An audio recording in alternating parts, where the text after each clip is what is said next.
Hello dear student, स्वागत है आप सभी का शुभम क्लासेस के इस नए वीडियो में। मैं संजीव सर। स्टूडेंट, आज के इस वीडियो में हम आपको बताने वाले हैं कि किसी भी वैद्युत द्विध्रुव को अगर हम किसी वैद्युत क्षेत्र में रखकर किसी कोण पर घुमाते हैं तो इसके लिए कितना कार्य करना पड़ेगा। ठीक है, इस चीज को बताने से पहले मैंने आपको एक होमवर्क छोटा सा दिया था कि आप लोग ये इतना पढ़कर आइएगा कि किसी भी वैद्युत द्विध्रुव को अगर वैद्युत क्षेत्र में रखते हैं तो उस पर लगने वाला बल युग्म आघूर्ण कितना होता है, ये चीज टाउ बराबर पीई साइन थीटा, ये चीज मैंने आपको पहले चैप्टर में पढ़ाया था और मैंने आप लोगों से बोला था इसे रिवाइज कर लेना क्योंकि इसी के बेस पर इसी का पूरा काम है यहाँ पे। ठीक है, और हाँ, आज का ये सेशन आप लोगों के लिए बहुत इंपॉर्टेंट है क्योंकि अभी आपको एक छोटा सा अपडेट भी है फिजिक्स में जिसे आप लोगों को बताना है। ठीक है, तो क्या अपडेट है अभी हम आपको बता रहे हैं, लेकिन उससे पहले आपका जो टॉपिक है टॉपिक पर आप थोड़ा सा ध्यान दीजिए। तो आज का बच्चों जो टॉपिक है थोड़ा ध्यान से देखना क्योंकि बहुत इंपॉर्टेंट है, एग्जाम में पूछा जाता है। ठीक है, क्या है हेडिंग कि एक समान वैद्युत क्षेत्र में द्विध्रुव को घुमाने में किया गया कार्य। एक समान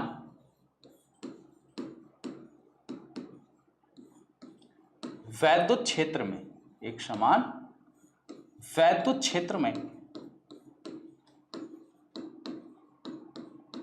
द्विध्रुव को घुमाने में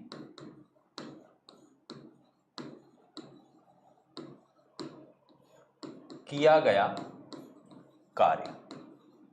ठीक है, आई बात समझ में? एक समान वैद्युत क्षेत्र में द्विध्रुव को घुमाने में किया गया कार्य। बेटा ध्यान से समझना कि यहां पे क्या है, जैसे मान लो हमारे पास ये कोई एक समान वैद्युत क्षेत्र है। ठीक है, ये क्या है, एक समान वैद्युत क्षेत्र है।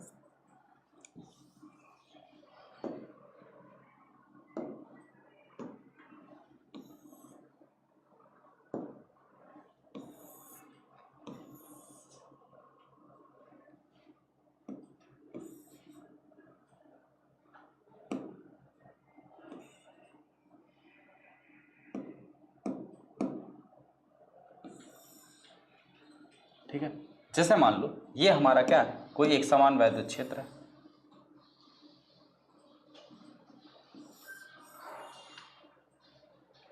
ठीक है, जैसे मान लिया हमने ये हमारा क्या है, कोई एक समान वैद्युत क्षेत्र। ठीक, अब इस एक समान वैद्युत क्षेत्र में हम मान लेते हैं कि ये हमारा कोई वैद्युत द्विध्रुव। ठीक है, कोई वैद्युत द्विध्रुव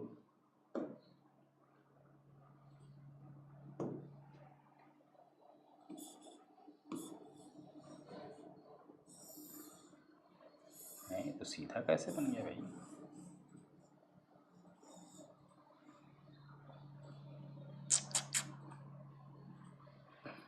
चलो हमें बना देते हैं।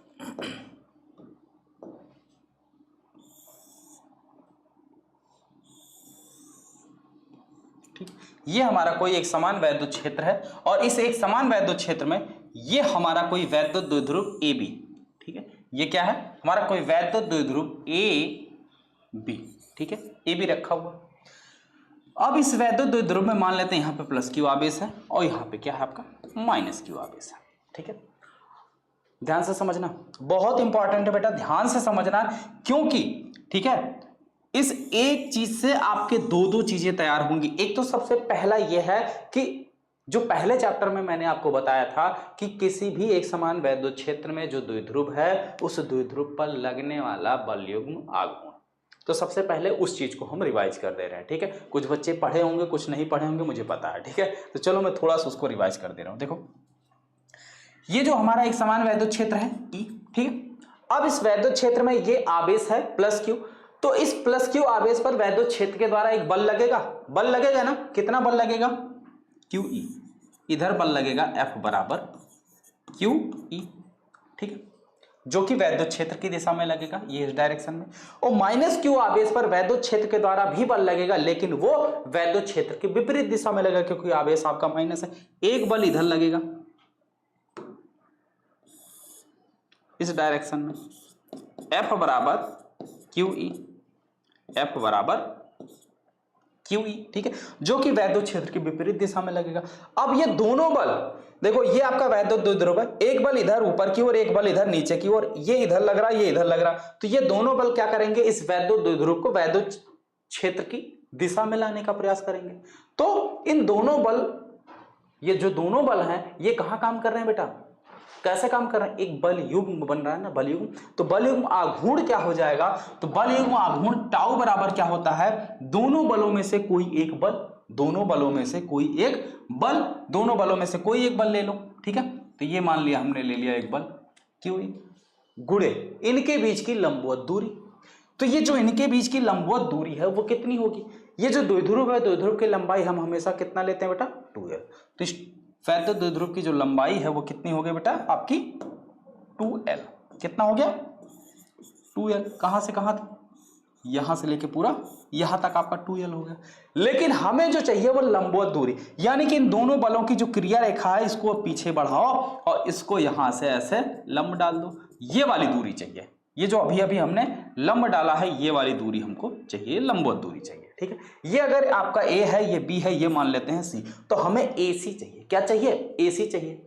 अब मान लेते हैं जो द्विध्रुव है, ये द्विध्रुव वैद्युत क्षेत्र के साथ कितना कोण बना रहा है, थीटा कोण बना रहा है। मान लेते हैं यहाँ पे जो कोण बन रहा है वो कितना बन रहा है, थीटा बन रहा है, क्योंकि यहाँ पे भी जो कोण बनेगा वो थीटा ही बनेगा, ठीक। वैद्युत द्विध्रुव के साथ थीटा कोण बना रहा। तो अब एक तरीके से अगर देखा जाए तो ए बी सी ये आपका समकोण त्रिभुज बन रहा है ना। अब इस समकोण त्रिभुज में AC आपका क्या है, लंब का काम कर रहा है, और ये क्या है, कर्ण का काम कर रहा है। तो लंब और कर्ण किस त्रिकोणमितीय अनुपात में आते हैं, साइन थीटा। तो साइन थीटा बराबर क्या हो जाएगा, लंब बटे कर्ण, यानी कि साइन थीटा बराबर क्या हो जाएगा, लंब बटे कर्ण, यानी कि AC बटे AB, ठीक है। तो AC बराबर क्या हो गया आपका, AC बराबर हो गया AB sine theta, AB sine theta, और AB की लंबाई कितनी है 2l साइन थीटा। तो इनके बीच की लंबवत दूरी कितनी हो गई 2l साइन थीटा। तो यहां पे क्या हो जाएगा, टाउ बराबर जो हो जाएगा QE गुणे 2l साइन थीटा, ठीक है। अब 2l को इधर ले आओ, तो 2QL और E साइन थीटा। 2QL क्या होता है, वैद्युत द्विध्रुव आघूर्ण, यानी कि P होता है। तो इसे हम क्या लिख सकते हैं, PE sine theta, PE sine theta. अब बात बेटा समझ में आई कि किसी भी एक समान वैद्युत क्षेत्र में, किसी भी एक समान वैद्युत क्षेत्र में अगर हम किसी वैद्युत द्विध्रुव को रखते हैं तो उस वैद्युत द्विध्रुव पर लगने वाला जो बल युग्म आघूर्ण होगा वो कितना होगा, टाउ बराबर PE साइन थीटा होगा। इतनी बात समझ में आ गई, क्लियर हो गया। अगर पहले चैप्टर में आपने इसे अच्छे से पढ़ा है, यानी कि अगर आपने क्लास देखा है तो ये चीज तुरंत समझ में आ गया होगा, ठीक है, क्लियर है। चलिए अब आगे बढ़ते हैं, जो हमारा मेन काम है उस पर आते हैं, ठीक है। अब मेन पॉइंट पे आने के लिए क्या करना होगा, मेन काम क्या हमारा, एक समान वैद्युत क्षेत्र में द्विध्रुव को घुमाने में किया गया कार्य। मान लेते हैं कि माना एक समान वैद्युत क्षेत्र E में कोई वैद्युत द्विध्रुव थीटा कोण पर रखा गया, कितने कोण पर रखा गया है, थीटा कोण पर, ठीक है। चलिए तो लिख लेते हैं 2 लाइन, बाद में लिखते हैं, ठीक है। पहले पूरा प्रॉपर समझ लो, फिर लिखते हैं बाद में, ठीक है। इधर देखो, मान लिया ये कोई एक समान वैद्युत क्षेत्र है और इस एक समान वैद्युत क्षेत्र में ये वैद्युत द्विध्रुव वैद्युत क्षेत्र के साथ थीटा कोण पर रखा गया है, ठीक है। आई बात समझ में। जब थीटा कोण पर रखा गया है तब वैद्युत द्विध्रुव पर एक बल युग्म आघूर्ण टाउ काम करता है, और बल युग्म आघूर्ण कितना काम करेगा, टाउ बराबर PE साइन थीटा। और ये टाउ बराबर PE साइन थीटा इस वैद्युत द्विध्रुव को क्या करता है, वैद्युत द्विध्रुव को ऐसे यानी इस तरीके से वैद्युत क्षेत्र की दिशा में लाने का प्रयास करता है, वैद्युत क्षेत्र की दिशा में लाने का प्रयास करता है। अब अगर इस वैद्युत द्विध्रुव को ये जो बल है ऐसे करने का प्रयास करता है, लेकिन हम इसको क्या कर रहे हैं, क्षेत्र में ऐसे घुमाने का प्रयास कर रहे हैं। तो जब इसको हम क्षेत्र में घुमाएंगे तो हमें इस बल के अगेंस्ट काम करना पड़ेगा या नहीं करना पड़ेगा, ठीक है। देखो जो बल युग्म आघूर्ण है वो क्या कर रहा है, ये ऐसे इसको वैद्युत क्षेत्र की दिशा में लाने का प्रयास कर रहा है, और हम चाह रहे हैं इसको ऐसे हम घुमा लें, रोटेट कर लें, ठीक है। इसको हम क्या करें, घुमाना चाह रहे हैं। तो घुमाने के लिए हमें बल युग्म आघूर्ण के अगेंस्ट यानी कि विरुद्ध कार्य करना पड़ेगा। तो मान लो हम इस वैद्युत द्विध्रुव को थीटा कोण से अल्प सूक्ष्म कोण डी थीटा घुमाने में किया गया कार्य। तो डी थीटा घुमाने में किया गया कार्य जो DW होगा, क्योंकि अल्प कोण घुमा रहे हैं, छोटे से कोण पे घुमा रहे हैं, तो घुमाने में किया गया कार्य बराबर क्या हो जाएगा, बल गुणे विस्थापन। और किस बल के अगेंस्ट हम कार्य कर रहे हैं, टाउ बराबर पीई साइन थीटा। तो टाउ और गुणे कितना कोणीय विस्थापन कर रहे हैं, डी थीटा, डी थीटा। अब टाउ का यहां मान रख दो, तो ये हो जाएगा आपका P E sine theta d theta, sine theta d theta. ठीक है, ये हो गया आपका डी डब्ल्यू। अब अगर इस द्विध्रुव को हम θ1 से कहां घुमा दें, सीधे θ2, वैद्युत द्विध्रुव को, वैद्युत द्विध्रुव को कोण θ1 से θ2 घुमाने में किया गया कार्य,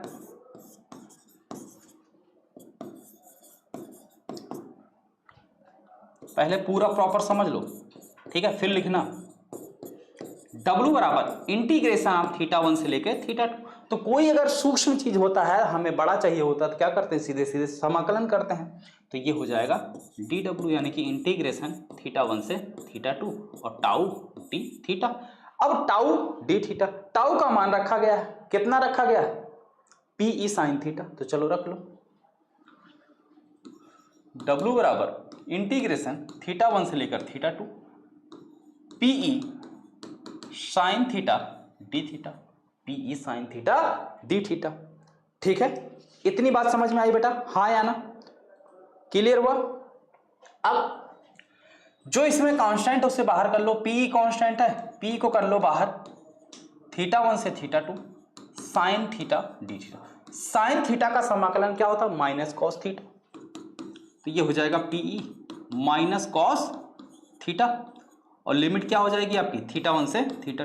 तो पहले अपर लिमिट, माइनस आपका आ गया बाहर, minus PE cos θ2 minus cos θ1। अब माइनस से कर दो गुणा, क्या हो जाएगा, पीई माइनस से गुणा करोगे तो माइनस कॉस θ2 प्लस में है माइनस में हो जाएगा, और ये प्लस माइनस में है प्लस में हो जाएगा। ठीक है, तो इसे पहले लिख ले रहे हैं, कॉस थीटा। या रुक जाओ, एकदम प्रॉपर तरीके से, ये प्लस में है माइनस में बन जाएगा अगर माइनस से गुणा करोगे तब, और ये माइनस में है प्लस में बन जाएगा। ठीक, अब प्लस वाले को पहले लिख लो, अब तो कोई दिक्कत नहीं ना बेटा, कॉस θ2। तो यही क्या है, यही हमारा जो है किसी भी वैद्युत द्विध्रुव को एक समान वैद्युत क्षेत्र में, एक समान वैद्युत क्षेत्र में θ1 से θ2 कोण घुमाने में किया गया कार्य है। अब इसमें कई सारी विशेष स्थितियां हैं। ठीक है, आई बात समझ में। चलो, लिखने से पहले एक इंपॉर्टेंट चीज जो आपके बहुत काम की है उसे समझ लो, उसके बाद फिर पूरा प्रॉपर तरीके से हम जो नोट्स के रूप में पूरा आपको लिखवाते हैं। ठीक है, पहले जो चीज है उसे देखो। देखिए, जो भी बच्चे बेटा अभी तक शुभम क्लासेस का टॉप 100 बैच नहीं ज्वाइन किए हैं, जो ज्वाइन कर लिए हैं बहुत बहुत धन्यवाद, और जो नहीं ज्वाइन किए हैं बेटा वो सभी लोग शुभम क्लासेस के टॉप 100 बैच को ज्वाइन कर लें, क्योंकि शुभम क्लासेस के टॉप 100 बैच से इस बार बोर्ड एग्जाम में बच्चे मैक्सिमम नंबर ले आए हैं, और आप जैसा कि यहाँ पे देख भी रहे हैं मैक्सिमम 97 तक जो है बच्चे नंबर लेकर आए हैं। ठीक है, तो इस प्रकार से आप भी बेटा अपने बोर्ड एग्जाम में अच्छा नंबर ला सकते हैं। इसके लिए शुभम क्लासेस का जो टॉप 100 बैच है वो सिर्फ और सिर्फ आपको मिल रहा है 1499 रुपए में। और इस बैच की जो सबसे खास बात यह है कि आप बैच ज्वाइन करने से आपको क्या फायदे होने में, बैच के क्या इंपॉर्टेंट है, वो सबसे पहले देखिए कि बैच में आपको मिलेगा लाइव क्लास के साथ साथ डाउट सॉल्विंग क्लास। ठीक है, उसके साथ साथ आपको प्रैक्टिस सेट मिलेगी, नोट्स मिलेगी, लाइव यानी पिछले 3 साल के पेपर, लास्ट ईयर पेपर, और उसके सॉल्यूशन मिलेंगे। हर संडे आपका टेस्ट होगा, इंपॉर्टेंट क्वेश्चन आंसर होगा, और इसके साथ साथ एक और नई चीज मैं आपको प्रोवाइड करूंगा अपने सब्जेक्ट में, हर एक चैप्टर का असाइनमेंट। प्रैक्टिस सेट के साथ साथ आपको कुछ असाइनमेंट भी प्रोवाइड किए जाएंगे। ठीक है, जो आपको करने होंगे। और जो भी बच्चे बेटा अभी तक नहीं जुड़े हैं सभी लोग बैच से जुड़ जाइए। इसके लिए आप अपने मोबाइल के प्ले स्टोर से शुभम क्लासेस ऐप डाउनलोड करिए। ऐप डाउनलोड करने के बाद उसको लॉगिन करिए और वहीं पे डायरेक्ट पेमेंट करने गूगल पे, फोन पे, पेटीएम किसी से भी पेमेंट करके डायरेक्ट जुड़ सकते हैं। या अगर आप नहीं कर पा रहे हैं तो ये जो व्हाट्सएप नंबर दिया गया 7084817009 इस पर आप व्हाट्सएप कर सकते हैं। ठीक है, चलो बिना देर किए हुए बेटा जो भी नहीं जुड़ा है आज ही जुड़ जाना है। ठीक है, चलिए अब इस चीज को पूरा हम लोग प्रॉपर लिख के करते हैं सॉल्व। तो क्या लिखेंगे, माना एक समान वैद्युत क्षेत्र ई में, माना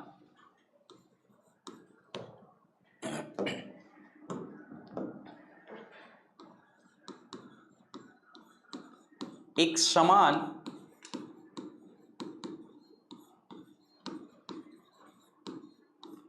वैद्युत क्षेत्र ई में कोई वैद्युत द्विध्रुव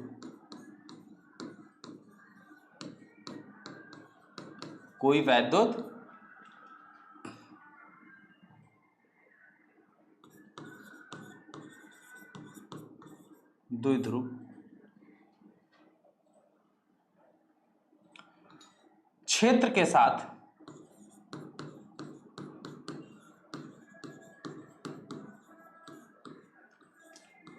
थीटा कोण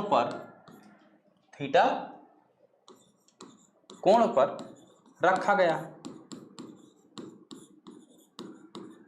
तब वैद्युत क्षेत्र के द्वारा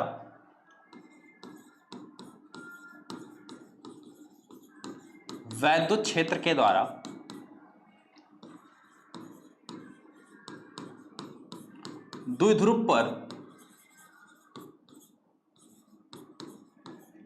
एक बल युग्म आघूर्ण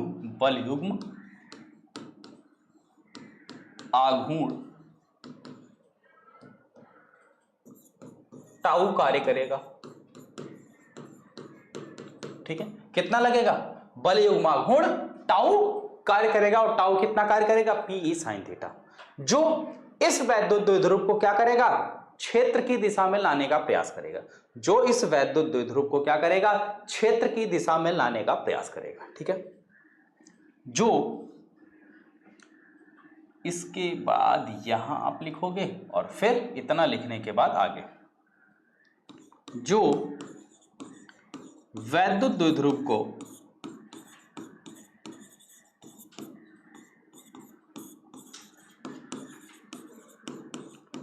क्षेत्र की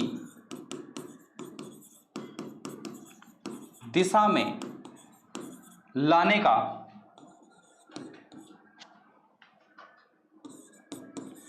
प्रयास करेगा। ठीक है, क्षेत्र की दिशा में लाने का प्रयास करेगा। ठीक है, अब वैद्युत द्विध्रुव को वैद्युत क्षेत्र के अंदर थीटा कोण से अल्प कोण डी थीटा घुमाने में किया गया कार्य, बस इतना इसमें आप और ऐड करके फिर पूरा कंटिन्यू कर लीजिए, उसके बाद आपका पूरा प्रॉपर सही है। ठीक है, आई बात समझ में। चलिए अब इसको लिखने के लिए मैं कहां लिखूं, कहां जगह बताऊं, जगह मेरे पास तो यही लिख देता हूं। ठीक है, चलो यही लिख दे रहा हूं,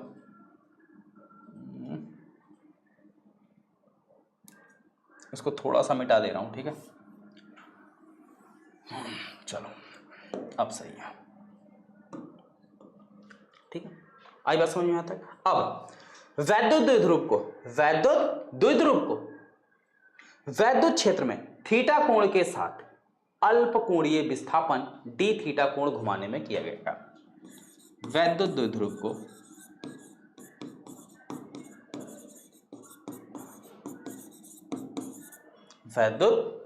को थीटा कोण से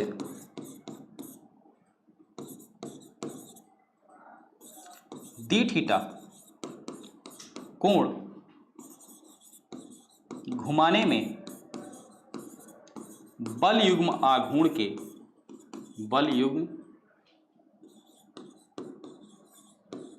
आघूर्ण के विरुद्ध किया गया कार्य डी थीटा बराबर किया गया कार्य डी, डब्ल्यू बराबर क्या हो जाएगा, tau into d theta, tau into d theta. अब टाउ का मान रख देंगे तो ये क्या हो जाएगा, P E sine theta d theta. ठीक है, अब द्विध्रुव को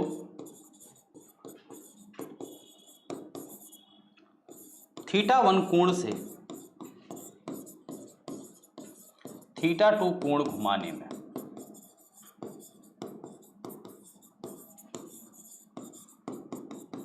किया गया कार्य कितना होगा बेटा, W बराबर इंटीग्रेशन ऑफ थीटा 1 से थीटा 2 और डी ओमेगा, मान रख लो थीटा 1 से थीटा 2 पीई साइन थीटा। ठीक है, और ये डी थीटा।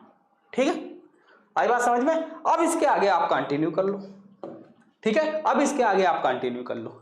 यहां तक बात समझ में आ गई, स्क्रीनशॉट लेना हो ले लो जल्दी, हो गया। अच्छा, यहां फिगर थोड़ा सा हम और बना देते हैं। ठीक है, जो डी थीटा कोण हमने घुमाया है,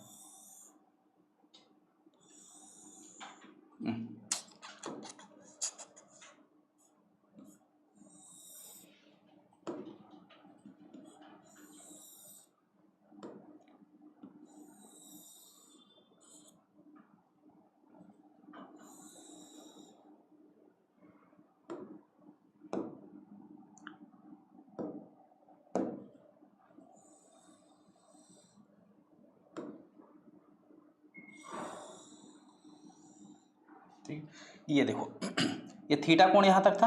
अब ये जो सूक्ष्म कोण, तो कौन सा कलर दूं यार, ये वाला दे दूं, दिखेगा, हाँ ये डी थीटा। ठीक है, ये डी थीटा कोण, इसको क्या किया गया, घुमाया गया, यानी अब ए से ये पहुंच गया ए डैश पर और ये बी से पहुंच गया बी डैश पर, नई स्थिति। ठीक है, चलो आई बात समझ में आता। अब देखो कुछ विशेष स्थितियां, कुछ विशेष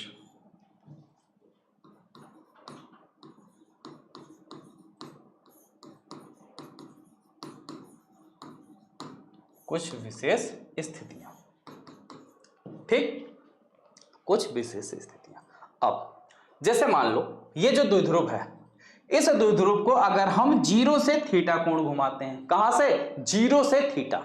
ठीक, चलो यदि पहला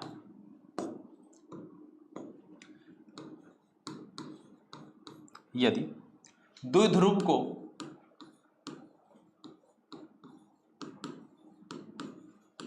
जीरो से 0 अंश से थीटा अंश कोण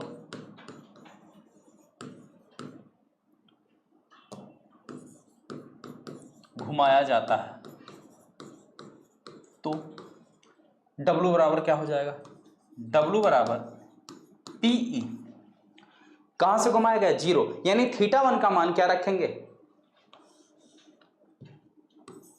थीटा 1 का मान 0 रखेंगे और थीटा 2 का मान कितना रखेंगे, थीटा रखेंगे। ठीक है, तब W बराबर आपका क्या हो जाएगा, PE cos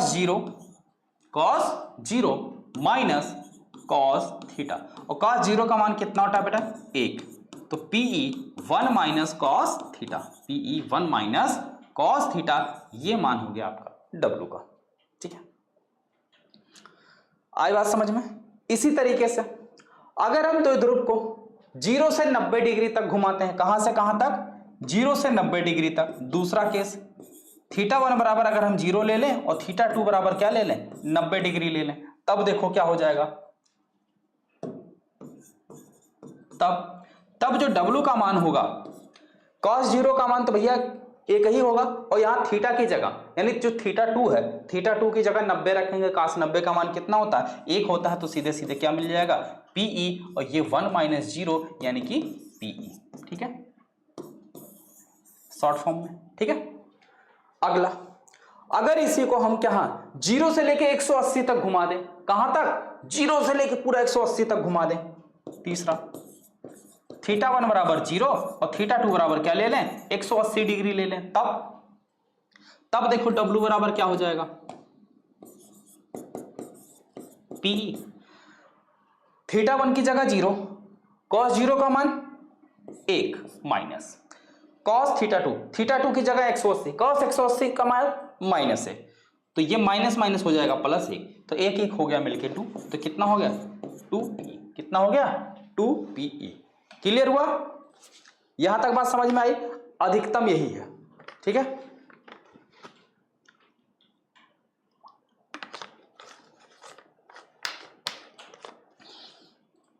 अधिकतम काम कब करना होगा? जब हम द्विध्रुव को 0 से लेकर पूरा 180 तक घुमाएंगे, तब हमें अधिकतम काम करना होगा, ठीक है।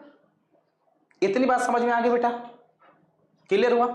अब आगे देखो, वैद्युत द्विध्रुव की स्थितिज ऊर्जा। अगली हेडिंग डालो, वैद्युत द्विध्रुव की स्थितिज ऊर्जा।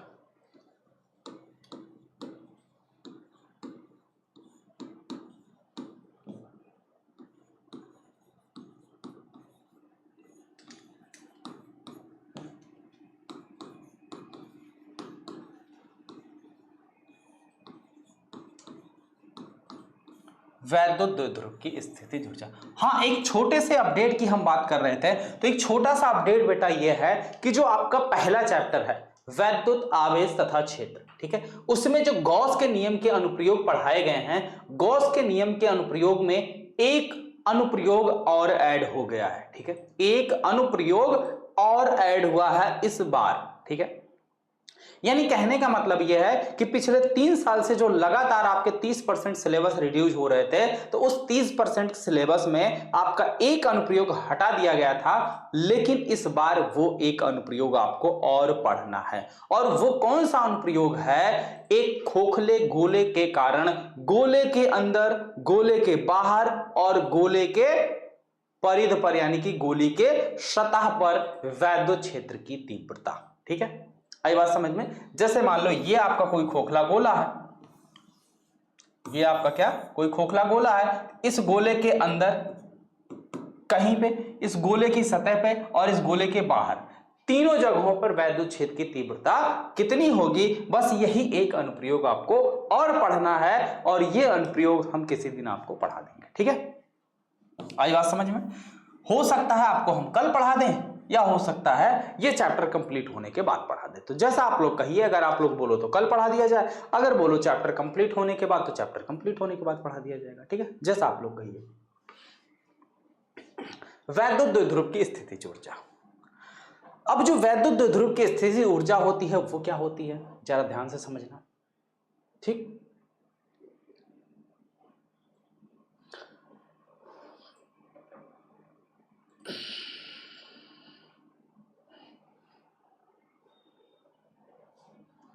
देखो, किसी भी एक समान वैद्युत क्षेत्र में, जैसे मान लो क्या है, ये आपका एक समान वैद्युत क्षेत्र है, ठीक।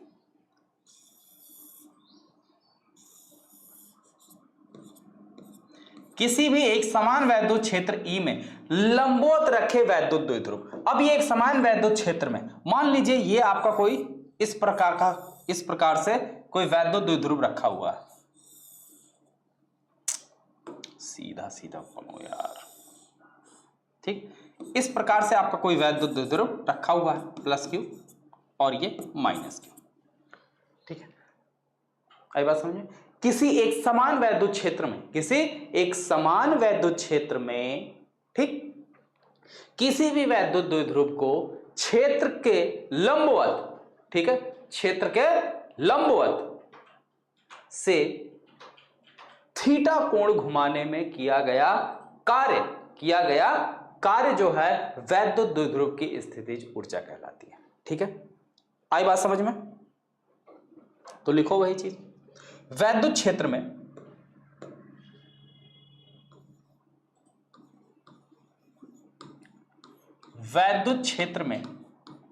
ठीक, वैद्युत क्षेत्र में लंबवत रखे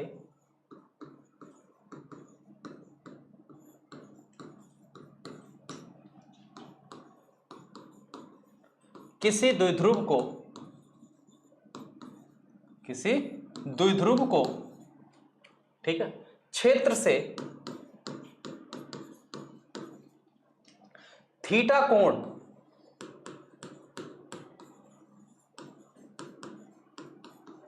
घुमाने में किया गया कार्य वैद्युत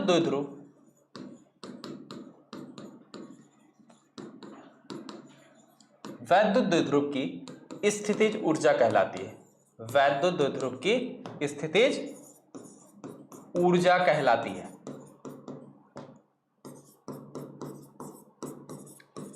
ठीक है बेटा, क्या है कि किसी भी एक समान वैद्युत क्षेत्र में क्षेत्र के लंबवत रखे हुए वैद्युत द्विध्रुव को क्षेत्र से थीटा कोण घुमाने में किया गया कार्य, यानी कि थीटा वन यहां कितना है 90 डिग्री। कैसे रखा गया है, थीटा वन क्या है आपका 90 डिग्री और थीटा टू क्या है, क्षेत्र से थीटा कोण घुमा दिया गया। तो घुमाने में जो किया गया कार्य होगा W बराबर क्या हो जाएगा बेटा आपका P E cos theta one minus cos theta two, यही ना होता है।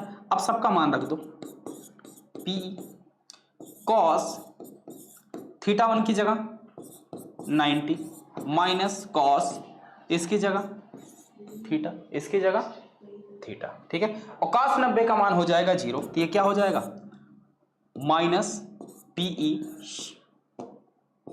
Cos theta minus PE cos theta. और यही किया गया कार्य वैद्युत द्विध्रुव की क्या कहलाती है, स्थितिज ऊर्जा, यानी यही क्या है U है।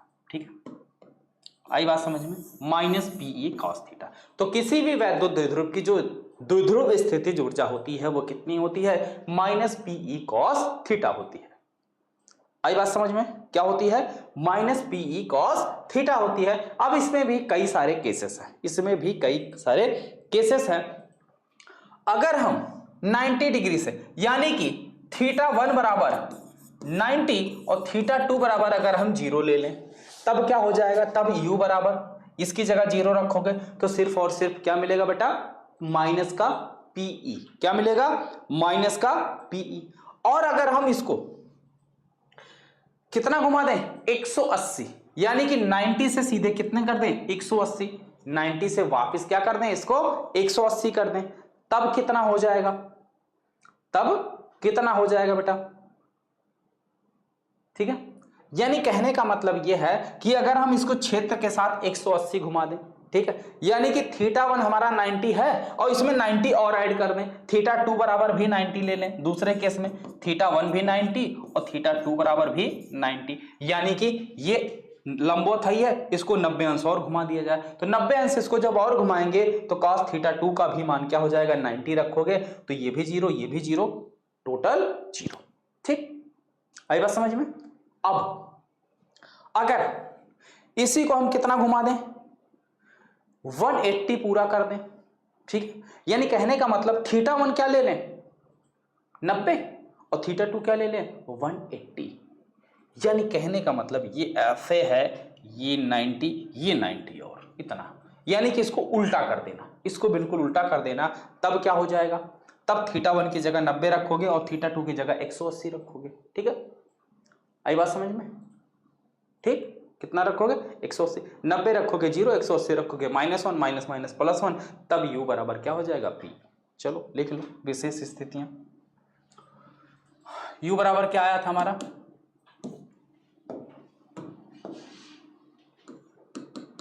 माइनस PE कॉस थीटा, कुछ विशेष स्थितियां।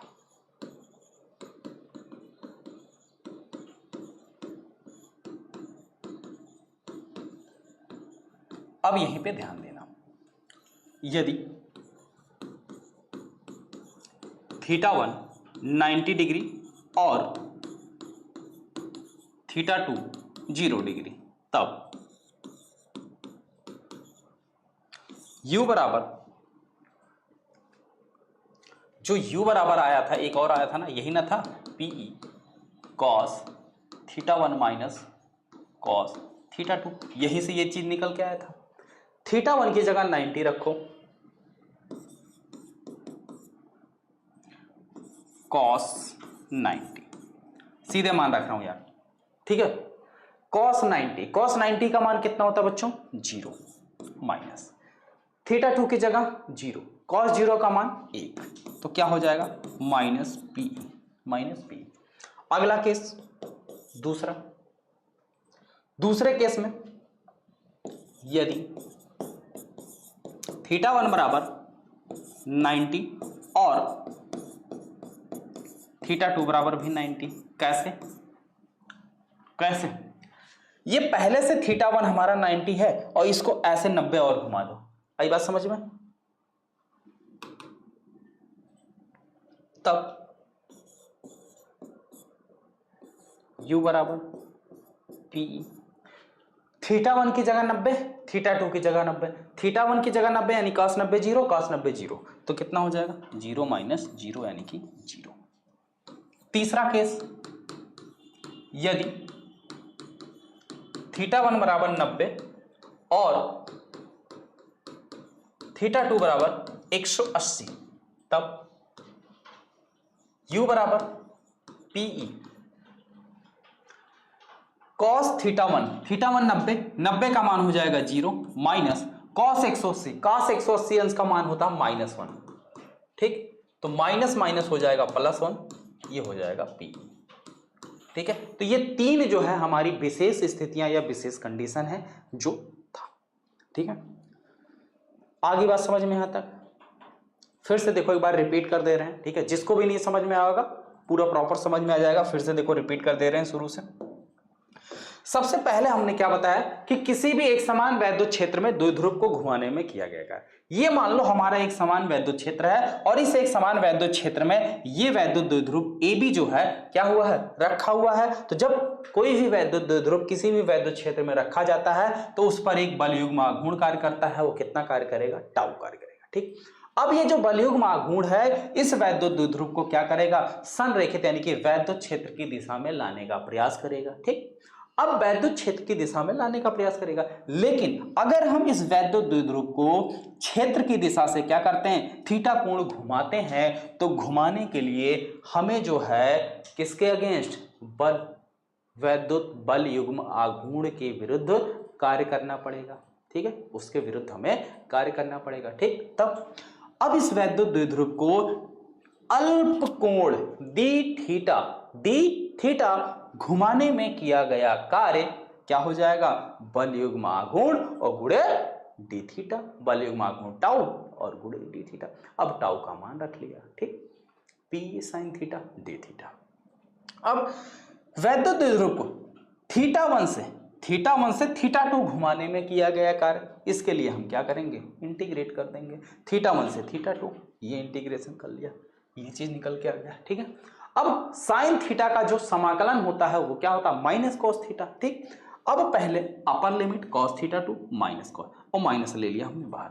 अब इस माइनस से कर दिया गुणा, तो माइनस से कर दिया गुणा, ये प्लस में माइनस में हो गया, ये माइनस में ये प्लस में हो गया। प्लस वाले को पहले लिख लिया, तो cos θ1 माइनस है। अब कुछ विशेष कंडीशन, यदि हम θ1 बराबर 0 ले लें, θ2 बराबर क्या ले लें? 90 ले लें। ठीक है, यदि हम क्या ले लें? θ1 बराबर 0 ले लें और θ2 बराबर थीटा ले लें, तब क्या हो जाएगा? cos 0 1 और cos थीटा क्या हो जाएगा? 1 माइनस cos थीटा। अगली कंडीशन, अगर हम cos θ1 बराबर 0 ले लें और θ2 बराबर क्या ले लें? 90 डिग्री ले लें। ठीक, तब क्या हो जाएगा? cos θ2 का मान कितना? 90, और cos 90 का मान होता है 0, तो कितना मिलेगा? पी।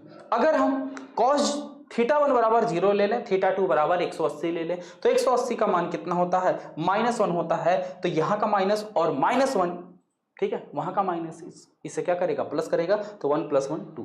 ठीक है, इतनी बात समझ में आ गई। अब आगे इसके बाद हमने आपको बताया कि किसी भी वैद्युत द्विध्रुव की जो वैद्युत द्विध्रुव स्थितिज ऊर्जा होती है वो क्या होती है। तो किसी भी वैद्युत द्विध्रुव को, कोई भी वैद्युत द्विध्रुव जो वैद्युत क्षेत्र में लंबवत रखा हो, कैसा रखा हो? लंबवत, यानी कि 90 अंश पे रखा हो। ठीक, अब लंबवत रखे वैद्युत द्विध्रुव को वैद्युत क्षेत्र में थीटा कोण, ठीक है, लंबवत रखे वैद्युत द्विध्रुव को वैद्युत क्षेत्र में थीटा कोण घुमाने में जो किया गया कार्य होता है वही किया गया कार्य वैद्युत द्विध्रुव स्थितिज ऊर्जा होती है। यानी कि यहां पे जो आपका θ1 है वो क्या होगा? 90 डिग्री होगा, बस फर्क इतना है। ठीक है, इधर देखो, यहां पे हर कंडीशन में जो आपका θ1 है 0 रखा गया, हर कंडीशन में θ1 जो है वो 0 यानी कि साम्य अवस्था से बात हो रही है। लेकिन स्थितिज ऊर्जा में क्या है, जो आपकी मूल कंडीशन है, जो साम्य अवस्था वाली कंडीशन है वो 90 डिग्री की है, यानी θ1 हर केस में हम क्या करेंगे 90 डिग्री रखेंगे। ठीक है, आई बात समझ में। तो अब 90 से हम जितना कोण घुमाएंगे वही हमारा किया गया है। 90 अंश से जितना भी कोण, 90 अंश से अगर मान लो थीटा कोण घुमाते हैं तो उस थीटा कोण घुमाने में जो किया गया कार्य होगा वही क्या होगा, द्विध्रुव की स्थितिज ऊर्जा। तो भैया फार्मूला हम जानते हैं, घुमाने में किया गया कार्य यही होता है। कहां से घुमा रहे हैं, 90 से लेकर थीटा घुमा रहे हैं, तो θ1 की जगह 90 रख लिया और दूसरा थीटा रख लिया, तो क्या हो गया 90 का मान होता है 0 और इसका मान होता है cos थीटा। तो ये जो है माइनस यहां हो गया 0, बचा माइनस cos थीटा, तो PE cos थीटा और ये माइनस माइनस हो गया। ठीक है, अब इसमें भी कुछ विशेष कंडीशन है, कुछ विशेष स्थितियां हैं, उसके लिए देख लो। θ1 90, θ2 0, तब क्या होगा, θ1 90, θ2 भी 90, तब क्या होगा, θ1 90, θ2 180, तब क्या होगा। ठीक है, आगे बात समझ में, दोनों में फर्क समझ में आया। वहां पे θ1 हमेशा 0 रहेगा, यहाँ पे θ1 हमेशा 90 रहेगा, बस दोनों में इतना अंतर है। ठीक है, क्लियर हो गया। तो इसी के साथ बेटा आपका ये जो टॉपिक था ये कंप्लीट हुआ। अब इसके आगे जो इस चैप्टर में हमें पढ़ना है वो संधारित्र। ठीक है, हमें संधारित्र वाली चीजें पढ़नी है। ठीक है, यानी कि द्विध्रुव जो विभव से रिलेटेड चीजें थी वो खत्म हुई, अब बात होगी संधारित्र की। अब आप लोगों के ऊपर डिपेंड है, अगर आप बोलोगे तो पहले चैप्टर का जो वो अपडेट है छोटा सा उसे पढ़ा दें या संधारित्र पढ़ा दें, जैसा आप लोग कहिए, या ये चैप्टर कंप्लीट होने के बाद वो जो छूटा हुआ चीज है उसे पढ़ाया जाए। ठीक है, अब जैसा आप लोग कहें उस हिसाब से काम किया जाएगा। ठीक है बच्चों, तो आज के लिए इतना ही, मिलते हैं फिर अगले दिन मतलब कल। ठीक है, ओके, थैंक यू।